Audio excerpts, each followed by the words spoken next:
Hello again, students. In this second part of the video for week 4, I want to go over a few things that are related to the apply section. Those are the things that you have to actually do for this week. So the first thing is you have a group assignment this week. So what you're going to do is I'm going to give you the option. I'm going to give you about 24 hours to tell me if there's anybody else in the class that you want to work with. And we're going to be in groups of 3 for this one. So we're going to try for all groups of 3. We have 15 students, so that should give us 5 groups. But I'm going to give you the option to select your group. So you have 24 hours. You have till Tuesday morning to email me with potential group members, and then I will put you into groups. If you don't know other people, if you want to take a look, this link here is people. This is active on the student side of things. So you can see all the names of all the students listed in the class here. Just notice that Dr. Hashak is here. He's the department chair, so you obviously can't select him, and Christy Smith as well. And then my name is in here as well. Just make sure that they're students. That's a common sense thing, I'm certain. But make sure that you selected a student and not me or someone else that's listed here. So this is just a way for you to be able to see who else is in the class if you don't know that already. So that's the first thing we have to decide. And if I don't hear from you by Tuesday morning, what I'll do is I'll just select groups for this assignment. And by the way, this will be the group that you will do your final group project with as well. Okay. You don't have to meet in person for groups. All work can be done virtually, should be done virtually. So we will talk more about that when we get closer to the project work. But for now, you have to have groups of 3 to complete this assignment. And what we're doing here is we are, as a class, creating a resource guide for how to evaluate website sources. Okay, so I mentioned in the first video that at least 5 sources have to come from a Google search, and that should be inherent in the process of that is looking to determine whether the information is valid, reliable, good, true, all that stuff. So what you're going to do here as a group, you're going to find 4 sites that provide information about best practices for website evaluation. Okay, you're going to list the URLs here. So I'm going to, of course, this is just a sample. I'm going to delete this out for group 1. I'm not doing the work for you. There are 5 sites here that provide information about how to evaluate website sources. Okay, so that's what you're going to do first. You're going to do a Google search to find some sources, sites that have information about website evaluation. And then what we're doing here is we're kind of compiling all of those sites into one document that we can then use as a resource guide for the remainder of the class. Okay, so 4 sources, 4 sites for each group, and you copy and paste the URL right into here. The other thing is a visual. Find a really good visual, and this is an example of a visual here that kind of that shows a nice picture of evaluating websites and what we need to determine whether sites are valid or not, or the information we're using from websites is valid. Okay, so again, by Tuesday, you need to have email me with your group members if you have a preference. If not, Tuesday morning, I'll put you into groups and I'll email each, and I'll give you a group name as well. I may just use group 1, 2, 3, 4, 5. I don't know. We'll see how creative I feel. If you have members that you want and you want to give yourselves a group name, just send that to me. Email that to me by Tuesday morning, no later, well, before lunchtime Tuesday. Again, if I don't hear from you, I'm going to create groups and I'll email everybody. And this is what you're doing for this week with the groups. You're going to research and find sources, sites related to evaluating website information, and then we're going to compile those in here. So group 1, you'll have 4 links and a visual. Group 2, 4 links and a visual. 3, 4, and 5, all the same. Okay? And so that is it for what you have to do for a group for this week. Now, the other piece of this is, as you know, as I mentioned in the previous video, you have to complete the second part of the ProQuest assignment, the ProQuest / online assignment. And I mentioned in the last video what you need to do in terms of the split between the easy search and using Google search. Okay. We're going to, there is a link here to an online evaluator that you can use. Give it a try. If you want to use it, that's fine. If not, you use that CRAP method to determine the relevancy and the reliability of the web sources, and when you're evaluating the sites to determine whether they're good to use or not. There is one that EasyBib built in. In my opinion, it's not the best, it's not the most user friendly and easy to use, but give it a try. So what you do is you go out to the web eval EasyBib, the link here, and you would find a source, a Google search. You do a Google search for media bias in college students, and you come up with some sites. So you can go out and you can give those, you can paste the URL right into this link right here, and you have to walk through the process of answering some questions. So it's not just you provide them with the URL and they tell you whether it's good or bad. So the work kind of falls on you to walk through the process here. If I can get this thing to load. If not, I'll jump back in a few minutes. But the link is here. It's posted in there. And maybe I'll post it somewhere else if there's an issue with the link right now.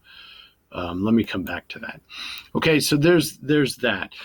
So what you're going to do here after you're finished, you are going to submit your assignment here as a Google Drive doc. Okay, so when you click on, and I can't show you from the screen, when you click on the link to, let me try this here. I'm going to try to go in as a student here and walk you through this to see if I can do it. It won't always let me do it, but let me give it a shot. Yeah, so you go to submit assignment. And then from here you have the option from Google Drive. So you're going to grab it from Google Drive. This tab is regular file upload, where if you're using a Google or a Word doc or something like that, you could grab that from here. This is how you upload from Google Drive right here. This is going to tell me that it's not available because I'm not a student in the class. It's not recognizing my login. So this is where you might have to authorize or authenticate or log in from here to grab it from Google Drive, but that's the process of how you do it. My apologies, I can't show you any further than that. So I'm going to leave student view and go back to regular view. And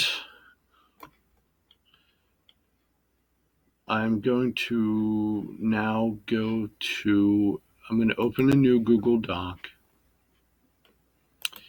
and I'm going to walk you again through how to set this up for your references. Okay, some of you did that. So if you did this last week, you can just add on to what you did. If your references that you sent me last week, if the sources you sent me, the 10 for the Part 1 ProQuest, were not in the Google Doc format, some of you sent them in just in the email itself. Some sent it as a Word document, some sent it as a PDF.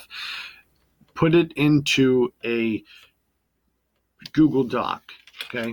If you're APA style, you would title it references. Okay. If your major is MLA, it would be works cited. If you are a political science, history major, economics, those types of majors, you're going to use Chicago, so that would be bibliography. So just for purposes of this showing, I'm going to get this set up in references. So I have that. Now I'm going to format the page to be a hang indent, which is the format for all of those different style methods that I mentioned, Chicago, MLA, APA. We're going to format it to be a hanging indent. Make sure by default this should be 0.5. If not, just type it in there and then apply it. Okay, so now what we're going to do here is I want to show you the process of how Google Docs can help us with finding and citing sources related to the web. So this is after you have gone through the process of finding some credible sources. You went through that CRAP method in determining whether they're valid and all that stuff. Now we are going to use an add-on to help us cite the sources in here, because when we have the Google search, we don't have that nice feature that we have with ProQuest Central and even with Easy Search, although it's a little bit different, to cite our sources. Now we have to do it on our own. What are our options? Well, there is a feature that is built right within Word documents. So if you want to do it in Word, you can do that. There are some other online citation generators, like Chegg has one, Citation Machine, EasyBib has one. So what we're going to do is we are going to use an add-on here within Google Doc to generate these sources for us.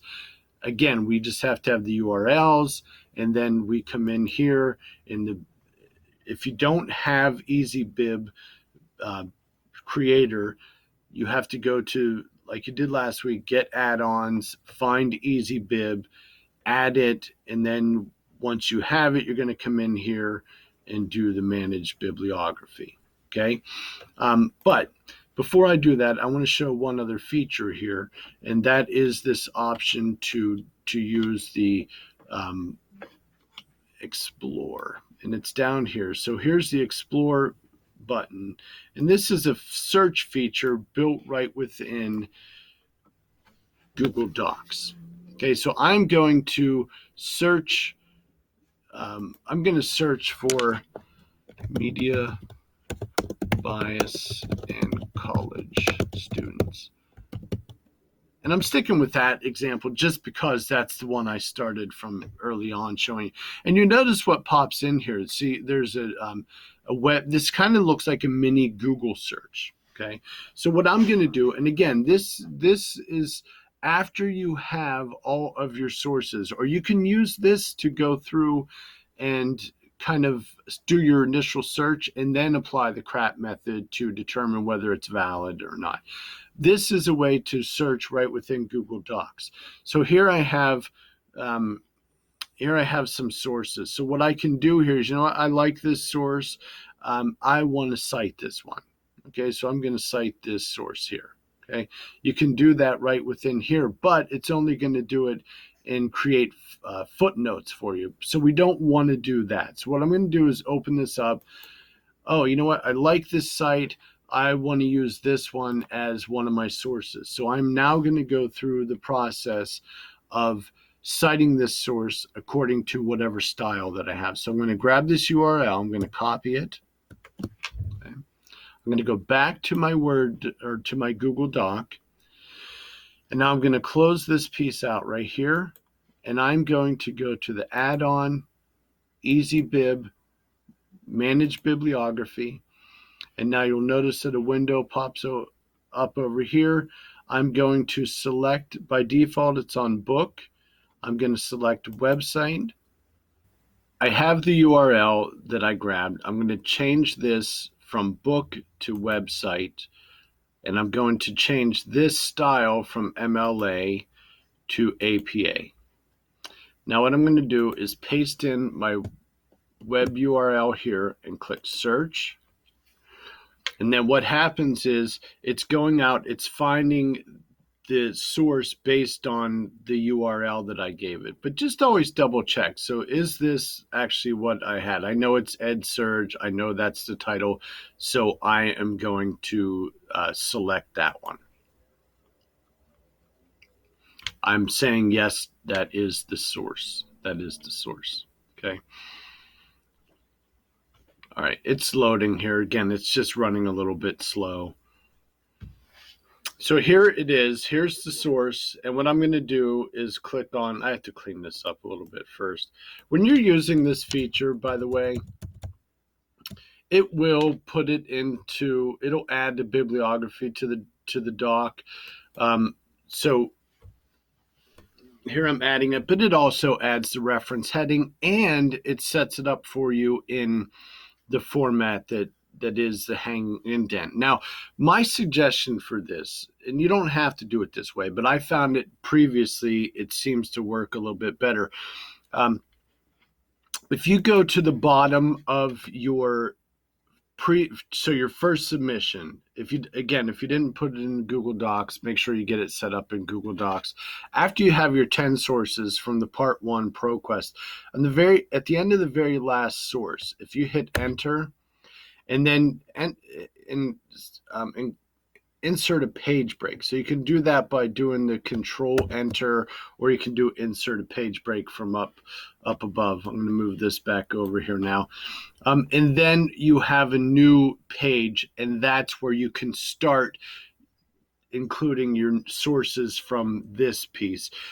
It's going to be a little bit cluttered and a little bit messy at first, but that's what happens when you're doing typical research anyway. So that's why I wanted to split this up, and that's why I wanted you to be able to find sources from 3 different ways. So you're using ProQuest Central for the first 10, and then the combination of Easy Search and Google Search for the second 10. Okay. Now you have to have, when you have all of those sources done, you have to compile them into one references page, okay? If you're APA, MLA, Works Cited page. But remember, they're going to be all compiled together. So that means your first 10 and your second 10 are all compiled together, all in alphabetical order. And you don't have to number them. You shouldn't number them. It shouldn't be separated by Google Search, ProQuest Central, Easy Search. It's all combined into one, okay? And that is how you do it, okay? I'm certain that there will be some questions with this one, and I will be open to meeting with students online a great deal this week. So if you have any issues with it, set up an appointment with me, and we can go through this together. Now, I will say that I think it's not a good idea to wait until the last minute to complete this one, because this piece can be a little bit tricky. It can be a little bit confusing for students. So I want to make sure that I can help walk you through it. I can only do so much showing you this stuff until you get in and fumble around with it a little bit. I found it better to be able to work with students individually.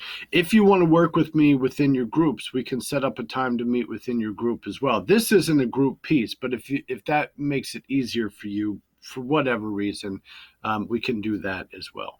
Okay, that's all I have, and I hope you have a good week. And if I forgot anything or didn't, if you need further clarification, just let me know. I'll of course provide that to you. Okay, that's it. I'll see you.